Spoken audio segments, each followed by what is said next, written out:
Alright guys, we might get underway again. I know a lot of you in the room, but for those of you who don't, my name's Paul Holmes. I'm from the Consumer Protection Unit here at Legal Aid. I'm going to be presenting this session with Loretta Kreet, who's just down. Please wave, Loretta. Very regal wave there, yes. Right, so what we're planning to do in this session is, rather than spending a lot of time focusing on the legislation itself, what we thought might be beneficial to you guys is if we just put up some case studies of the type of things we see, because they're likely to be the type of things you see from clients, and then talk a bit about what options are available, what we might do, and that'll get a good exploration of the law. If there's any questions as we're going, please feel free to interrupt, because often what we find with these case studies is they provoke peripheral questions to the same issue that might not be dealt with by the case study. And if you have those questions, they're really important to deal with as well. So please don't be afraid to ask them.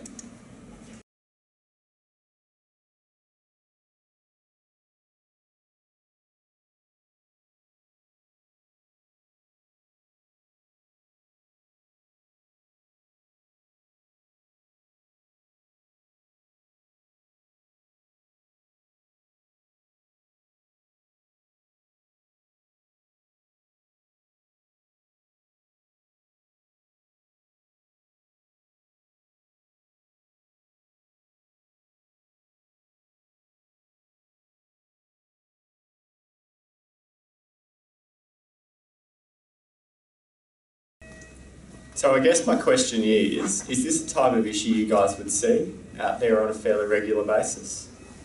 Yeah? So, look, as a starting point, the primary issue is, well, what can a debt collector do or not do in these circumstances?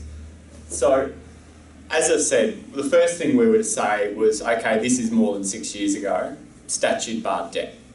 So, as a starting point, if you're dealing with somebody who comes to you and says, I'm being harassed by a debt collector, it's from some debt a really long time ago, I want light bulbs to go off, because they should be getting legal advice for us to at least investigate whether or not that debt is already statute barred before they make another payment on it. And the reason for that is the reason debt collectors are so keen to have the person make another payment and then they promise to leave them alone for a while is by making another payment, the debt collector is getting another 6 years from the date of that payment with which to recover that debt. Now, the question that comes up then is, well, why shouldn't they have to tell the person that it's already statute barred? And why should they be, some people see this as them being a little bit sneaky. And the reality is, the law's set up so that they don't have to tell you it's a statute barred debt. It's the responsibility of the debtor, i.e. our clients, to raise that as a defence. And that's why it's really important, if you hear circumstances like these, that they get the legal advice, because it's only with the legal advice that they can actually raise the defence that they're no longer liable to pay this debt. So that's really important, issue number one out of this case study. The second issue is, okay, we say it's statute barred, and they come back and say, oh, hang on, they haven't told you about this $50 payment that was made either in person or was made by transferring it from a bank account. I'm seeing some nods that we're familiar with the random $50 payment appearing against a debt. If I see factual circumstances like that, I'm always going to put the debt collector to proof, because that's the right all of our clients have. If they don't think they made that payment, it's perfectly reasonable for us to ask the debt collector, okay, tell us how you got that payment. Was it made in person? Was it transferred from a bank account? If so, your records should be able to tell us what bank account number that was transferred from. And these are reasonable questions to ask, because sometimes the debt collector will be able to go, okay, it was made by a direct deposit in the local branch. Here's a copy of the deposit slip that shows it was made by your client because their signature's on it. or here it came from this bank account number, and when you go back to the client, it accords with the bank account. The reason you ask those questions is sometimes the debt collector comes back and says, oh, sorry, I'm not going to pursue the debt. Now, far be it for me to comment on the reasons why they're not going to pursue the debt, but the fact is they do. So it's really important in the context of debt collectors that our clients, because they see debt collectors often as being people who are in authority or have responsibility in society, they often fall into the trap of blindly accepting everything the debt collector is putting to them, just because they don't know any better. So it's really important they get advice about what the debt collector is doing and what the behaviour is. Because sometimes some debt collectors fulfil their legal obligations really well. And in our experience, some debt collectors don't fulfil their legal obligations as well.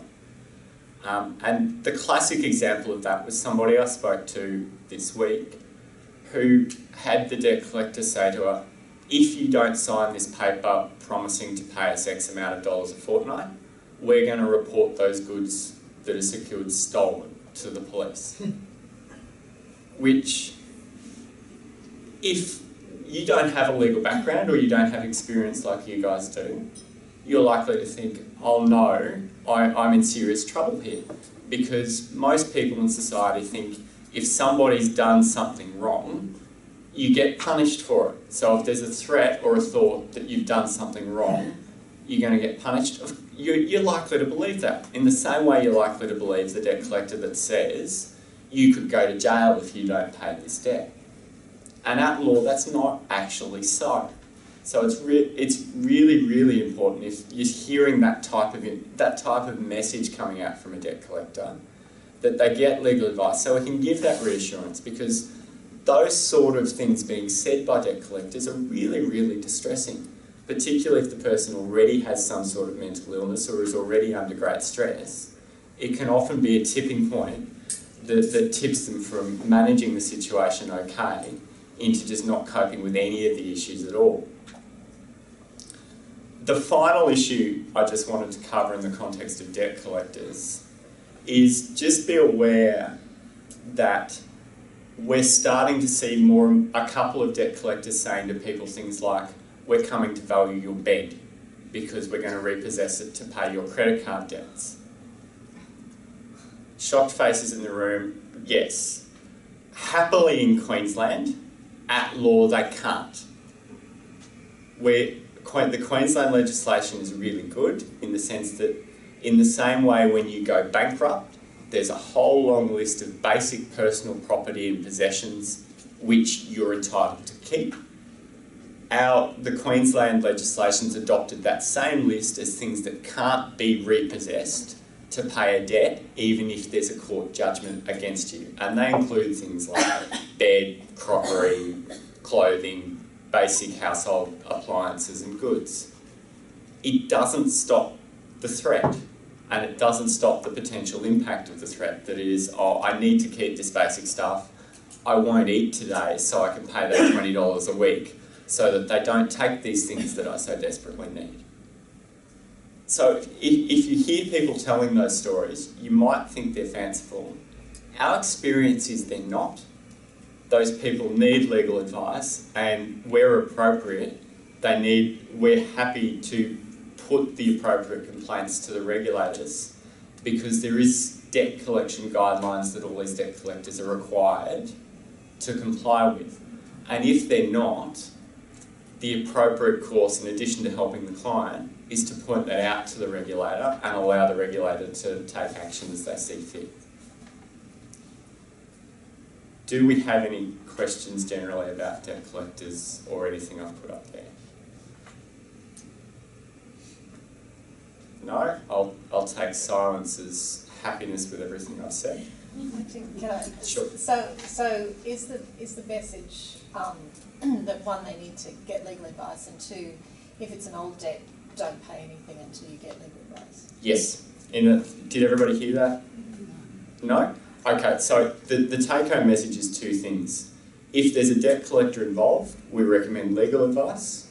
Secondly, if there is an old debt and somebody's asking them to make a payment on it, it's important to get legal advice before making the decision about whether or not they want to make another payment on that debt.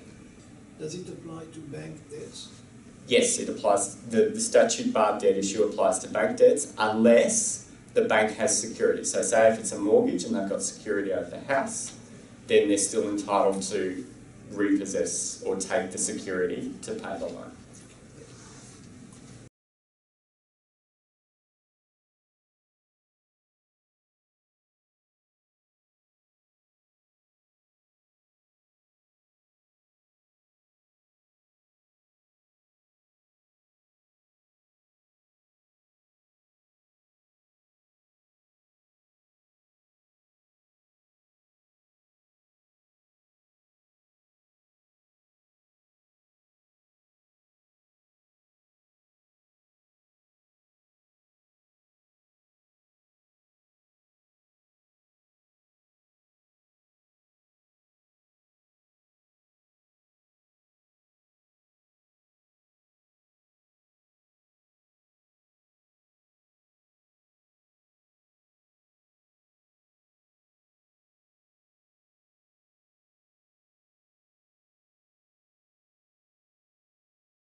Alright, so on this one, I think the first thing that's worth me saying is I'm not necessarily saying any of the financial services providers here have necessarily done anything wrong, per se.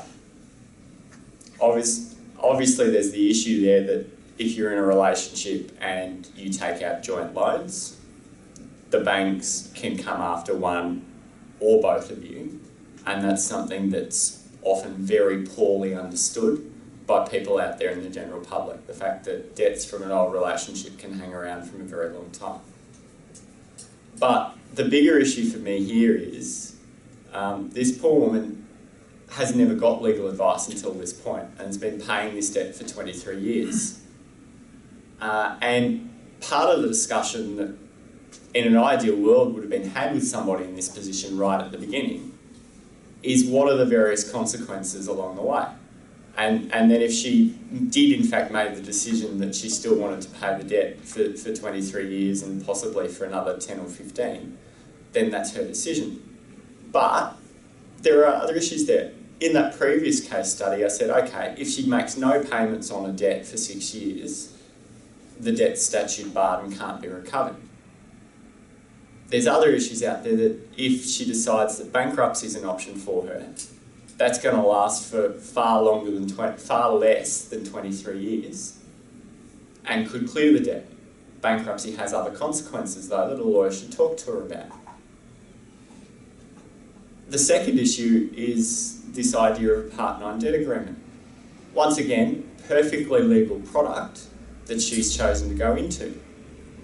But my experience with a lot of our clients is Part 9 debt agreements, for those of you who don't know, involve somebody agreeing to pay off a percentage of the debts they owe to somebody across a period of anywhere between 3 and 5 years usually, sometimes longer. Most of our clients are on very fixed incomes, and so they may well be able to afford the Part 9 they're entering into in year one because it works for their expenses. But by the time we hit year 3, year 4, expenses have gone up, and usually that fixed income hasn't gone up as well, which we're starting to see a number of people, meaning they default on the Part 9 debt agreement. And what's the consequence of the Part 9 debt agreement that you defaulting on it and ending it? All the interest on those debts that would have been charged while you were on that Part 9 debt agreement now get put against the debt you're owing in addition to the debt you owe.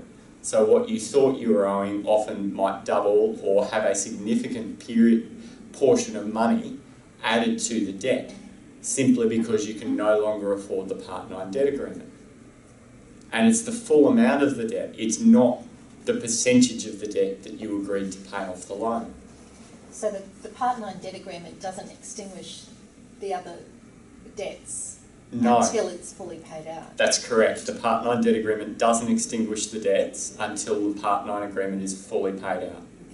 And that's really, really important. It's not an issue of by entering it, the debts go away, because there's a recognition that the lenders are making an accommodation to somebody that's entering into a Part 9 debt agreement, in the sense that they're accepting less money than they're actually owed. So if that's not met, the law says, okay, that's not met, so those people are now entitled to recover the full amount of that debt and the interest that would have been charged. And that has really serious consequences, as we can see by the facts we've got up there. Can I ask you a question about Company S? Yes. What sorts of companies do that sort of work? Okay, so there's a number of ads. Who's in the business? Yeah. So who's in the business? There's a number of ads you might see on TV, advertising government-approved debt agreements. It's worth me saying about government-approved debt agreements, a lot of our clients think that means the government is saying this is a good product for them, rather than the government is saying this is a legal product. So please be aware of that. There's a number of companies out there who perform this service. So these are the companies that advertise that if you've got debt problems, we can help you manage your way through it. Is it those sorts of companies, or are they? Not necessarily. Okay. There are a number of companies who offer to be able to if you give them all their debts, they will manage the payments that go out to creditors. That's a different beast in and of itself. This is where you go to them and they say, what I'll do is talk to the creditors and see if they'll be willing to accept 10% of the money you owe all of them if you pay it off in 3 to 5 years. And what do they get out of it? They get paid, it's usually a fixed fee.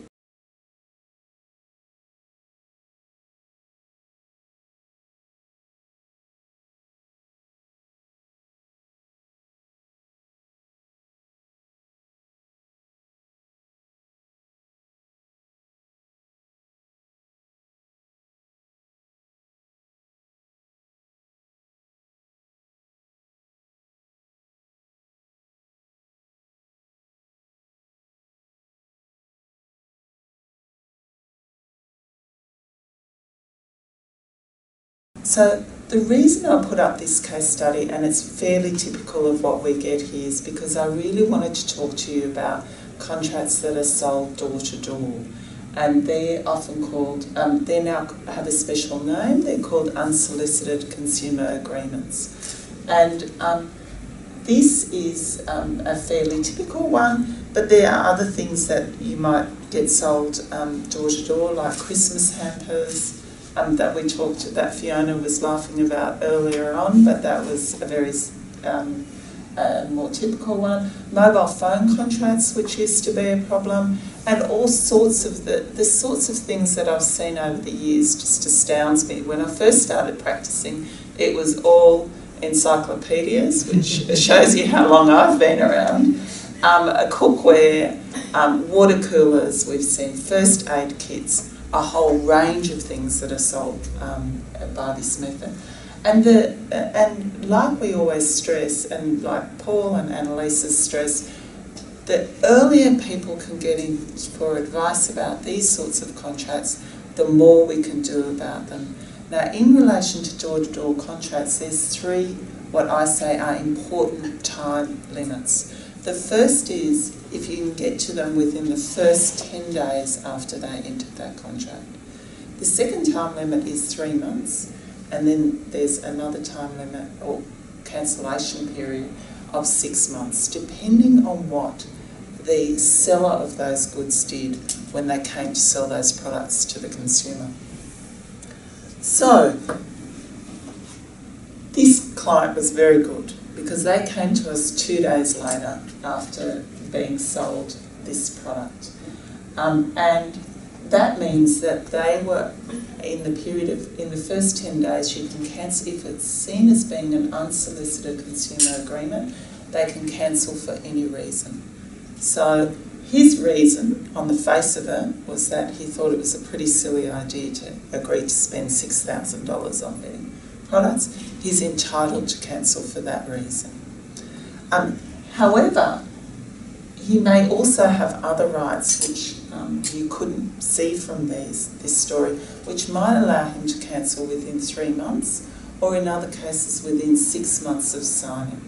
Now, the sort of things,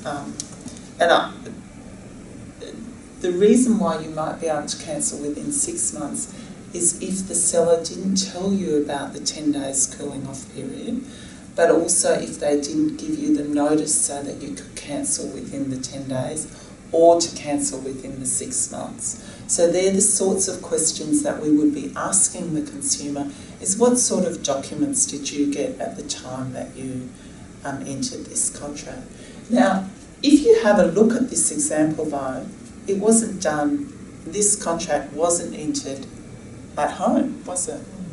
So that's a little bit different, and the reason why I brought this up is because the new legislation actually makes what is an unsolicited agreement broader than the old door-to-door contracts which had cooling off periods.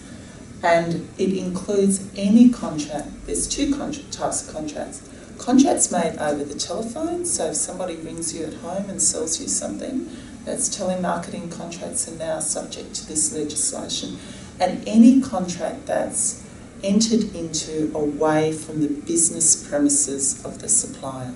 So in this particular case, because the contract was entered into at a local cafe, you'd be really wanting to check whether it was covered by this legislation. So the message here is that if a contract is not formed at the business premises, you really want to get some advice about it, because there are exceptions that may mean it's not covered, but in most cases it would be covered by the new legislation. So, for example, you know those annoying people that come up to you in shopping centres and say to you, do you want a new education product, or enter into, sign up for an educational course, or buy gym equipment, or photo contracts? If they've approached you in the shopping mall, it may very well mean that this legislation will cover that contract, which means the consumer may very well be able to cancel that contract. So in this particular case, like I said to you, it can be made over the telephone, and unless the person invited them. Now, so for example, what used to happen is that people would invite somebody to come and do a quote to their home for carpet or for anything, air conditioning or whatever, and they'd often be signed up. They might have high pressure sales put on them to sign up for a contract. This legislation makes it really clear that if you came for one purpose, then you can't. Then the consumer can still rely on this legislation to get out of it. So the one that we had commonly a few years ago was where people might have said they went to the annual show day, and they went to a store and somebody said to them, come on, if you sign here you can win a free cookbook, and the application for the free cookbook or for the the prize of one of those vibrating machines or those sorts of things was that it also included that you invited them to come to your home to demonstrate the goods and for them then to sell the product to you. So so that they didn't have to comply with these laws and they could put enormous pressure on consumers. So this legislation really tried to address that by saying if you invite the person for one purpose, you can't then rely on that. You can't then rely on the exemption within the legislation about invitations. And the third thing that they say that the product to be covered, it must be for more than $100. So if somebody comes along to your house and sells you the the chocolates from the chocolate drive at the school kids don't have to comply with this legislation. And this is why they put it in place. Because, you know, guys, you do want those sorts of people still to be able to come door to door and to be able to sell those sorts of products. But it's quite a low limit. So it's, actually I think it's $150, not $100, which I've got in my notes. But anyway, it's quite a low limit. So in most cases that would be covered. The other thing that's not covered as well is party plan events. And this may very well fall into that exemption, but like I said to you, I really want you to come and get legal advice about that and not be too concerned about that issue. But the sort of party plan events that you can't come along with is the Tupperware parties, the lingerie parties. They would all not have to comply with this legislation.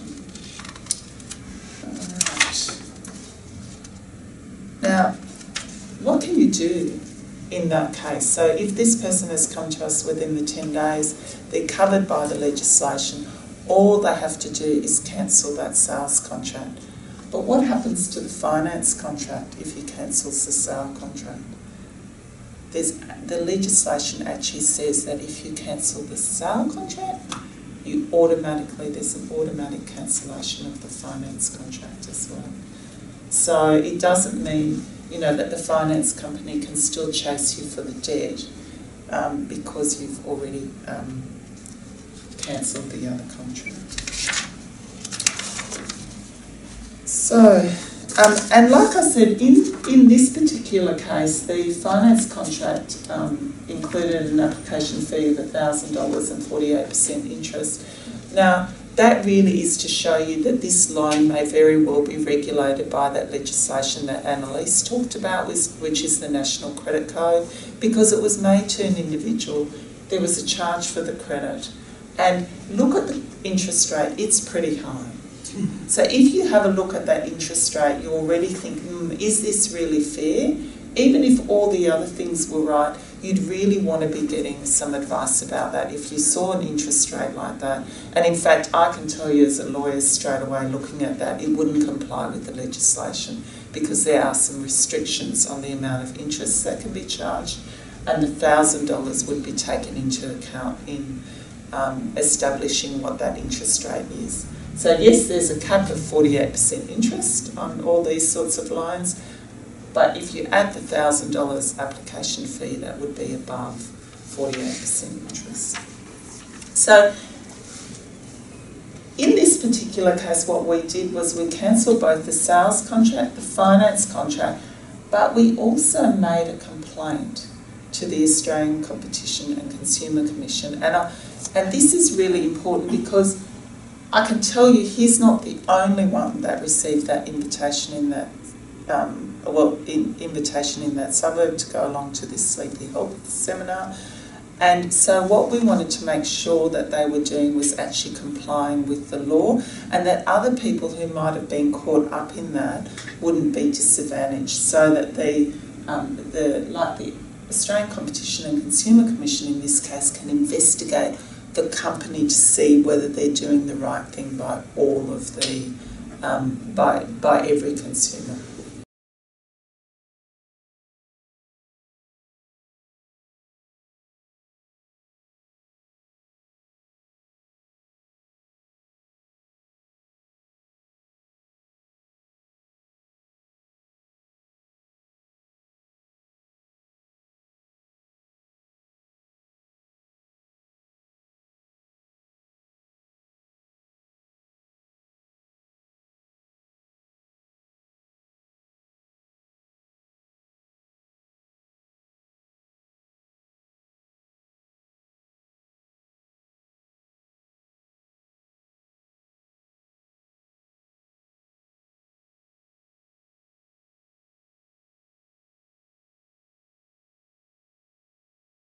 It's a sort of mashing up of a lot of examples that we get through this little unit. And you would have seen those sorts of... Has anyone... do people in the room have dealings with what we call payday loans? So they're not... They're more... It's more a term. It's not really accurate because mostly people aren't really paying it back on their next payday. But they're very short-term loans and people can get into a lot of trouble because they enter into quite a few of them over a period of time. So the reason why I bring this up is that there's a number of reasons, and first because it's a very common problem about vulnerable consumers, but there's also more protections for these loans than there are for the other loans or the housing loans that Annalise was talking about this morning. And that is the National Credit Code brought in new legislation on the 1st of July last year, which makes it in some ways it gives added protection to these consumers who enter these loans. But it also meant that these lenders could charge more than other lenders for these types of products. So these are called small amount loans. So if there's loans out there that you're seeing that are for less than $2,000 and repayable over a year, they can actually charge a consumer 20% of the loan amount as an establishment fee, and also 4% of the principal that was borrowed every single month. So in this particular example, where he borrowed that $200 on the 10th of September, there was an establishment fee of $40, which would be okay under the legislation because it's 20% of $200, and a monthly fee of $8. So, and that's 4% of 200, and he needed to repay that back into fortnightly repayments of $124. Now, the reason why I put in some of this other stuff is because the legislation lets these lenders charge more than anyone else. They also said, though, you can't have more than 2 of these loans running at any single time, or any of these loans in the last 90 days. So if you have a look at that example, you will see that probably there is a breach of that legislation. So again, if you see a consumer who usually they come to you not when they've got the first loan, not when they've got the second loan. Sometimes it's when they've got the 25th loan. You really want to be looking at their situation going backwards to see whether that lender should have given them those loans in the first place. Does the lender just go off what the client's telling them? They have able to actually see, is there any way you can see how many of those? Well, that's a very good question, and one of the things that the legislation does, which is really a great thing, is that they require, if the lender wants to give these people these loans, they require them to get 90 days of bank statements.